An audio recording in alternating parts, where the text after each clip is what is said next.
Monsoon के आगमन के साथ ही देखिए रांची की जो प्रमुख नदी है हरमू नदी, इसे अतिक्रमण मुक्त स्वच्छ बनाने के लिए और कचड़ों से मुक्ति दिलाने के लिए रांची नगर निगम के द्वारा हाईटेक जो 1.5 करोड़ की लागत की मशीन बताई जा रही है, जो ड्रेन मास्टर मशीन, इसकी लागत से हरमू नदी की व्यापक तौर पर सफाई शुरू कर दी गई है। बता दें कि रांची में हर वर्ष की अगर बात करें तो जल जमाव एक बड़ी समस्या मानसून के समय उत्पन्न हो जाती है। इसके साथ ही हरमू नदी से जो सटा हुआ जो क्षेत्र है वहां भी जलमग्न हो जाता है। इस वक्त आप हरमू नदी को देख सकते हैं। वहां अगर सामान्य गाड़ी की बात करें तो वो उतरकर इसकी सफाई नहीं कर सकती थी।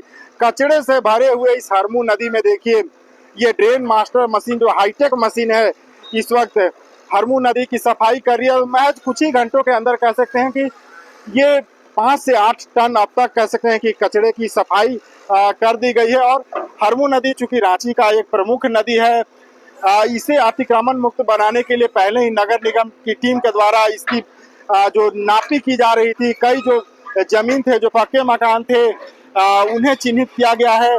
अगली जो कार्रवाई होगी उन मकानों को ध्वस्त करने की होगी। और देखिए इस वक्त पानी को स्वच्छ रखने के लिए, कचरे को साफ करने के लिए ये हाईटेक 1.5 करोड़ की मशीन जो सीसीएल के सीएसआर फंड से इसकी खरीदारी हुई थी, इस वक्त हरमू नदी में उतरकर युद्ध स्तर पर इसकी सफाई शुरू कर दी गई है।